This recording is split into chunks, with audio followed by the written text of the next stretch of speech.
الرحیم. کامارم ڈیجیٹل کی طرف سے میں ہوں آپ کا ہوسٹ عبدالرب شاکر. آج ہمارے ساتھ موجود ہے محمد خضر محدث صاحب. آج بات کریں گے جڑا والا کے بارے میں, وہاں پہ جو سانحہ پیش آیا ہے.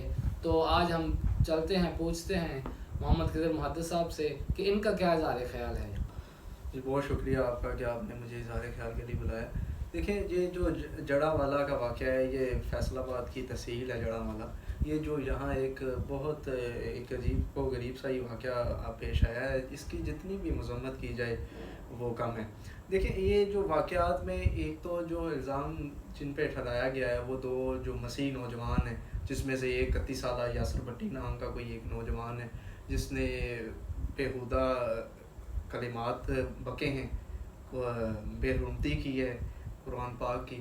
تو دیکھیں یہ جو بھی جب بھی یہ ہوتی ہے مسلمانوں کے جذبات ابھارے جاتے ہیں, ان کو ایک قسم کا ان کی جنونیت ٹھوس پہنچائی جاتی ہے, تو اس پہ ڈیفینیٹلی ریٹیلیٹ ہوتا ہے.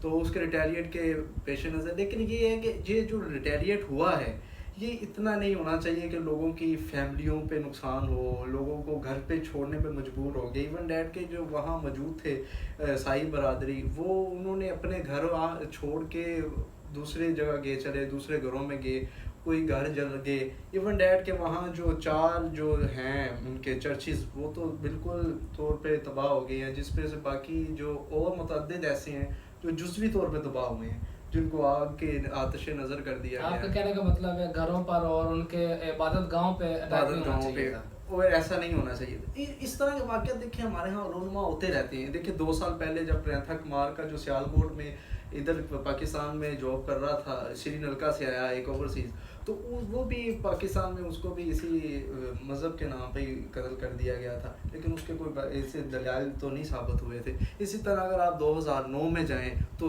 گوجرا میں 60 گھر اہل مسیح برادری کے جو پہلے اس کو تباہ کر دیے گئے. تو یہ مسائل ہمارے ہاں رہے ہیں شروع سے ہی. تو اس پہ پہلے تو ہمیں دیکھنا یہ چاہیے ان کا حل کیا ہے. ان کا حل یہی ہے کہ پہلے تو ہمیں اپنی جنونیت جو ہے وہ کم کرنی چاہیے, کنٹرول کرنا چاہیے, قانون کے اور آئین کے اور شریعت کے مطابق چلنا چاہیے.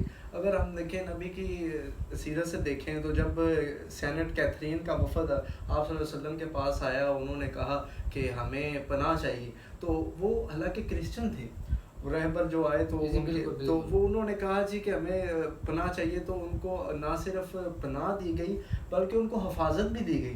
اور ایون ڈیٹ کے تب آپ صلی اللہ علیہ وسلم نے بیان کیا کہ ان کی نہ تو عورتوں کو کوئی تنگ کرے گا, اور ان کی عورتوں سے اگر کوئی شادی کرنا چاہتا ہے ان کو تحفظ دیا, اور ساتھ اگر وہ مسلم ہو جاتی ہیں تو افضل ہے, اگر نہیں ہوتی تو پھر بھی وہ ان کو اجازت ہے کہ وہ اپنی درس گاہوں پہ یا اپنی وہ چرچز میں جا کے عبادت کر سکتی ہیں. اپنے دین پر ان کو رہنے کی جو نا وہ پوری اجازت ہے. اور ایون کہ ان کو یہاں تک پروٹیکشن ملی تھی کہ آپ کوئی بھی جنگ ہوتی ہے تو وہاں آپ نے تلوار یا جنگ نہیں کرنی, بلکہ آپ کے حصے کی جنگ بھی مسلمان کریں گے.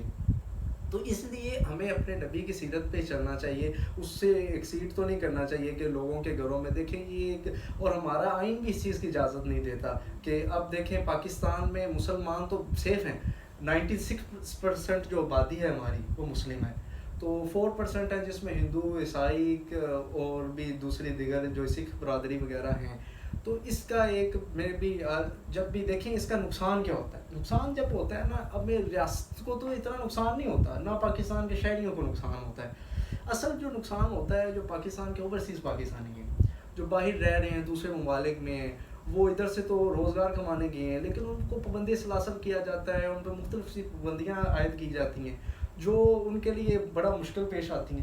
دیکھیں آپ, کیونکہ ان کی وہاں پہ مسلمانوں کی کثرت نہیں ہے, ان دوسروں کی کثرت ہے, اور ہم انہیں کے ریمیٹنس پہ چلتے ہیں. اپنے جو ظاہر بات ہے جیسا ہم ان کے ساتھ سلوک کریں گے ادھر پاکستان کے اندر, وہ لوگ بھی اس طرح ہی کریں گے, ویسے ہی کریں گے, اور وہ ایسا ہی کرتے ہیں. پھر جب مشکلات ہوتی ہیں تو وہ ہمارے لیے پھر نہ تو ریمیٹنس آتا ہے, تو نہ ہی وہ کوئی کام کر سکتے ہیں. ریسنٹلی جو سویڈن کا مسئلہ پیش آیا, دیکھیں وہ جو بھی گستاخیاں کرتے ہیں ان کو بھی عبرت کا نشان بنانا چاہیے. کوئی بھی کسی کی اتنی جرت نہیں ہونی چاہیے کہ وہ جسارت کرے کہ نہ تو نبی کی سیرت پر اور نہ ہی قرآن کی شان میں کوئی غلاظت بکی.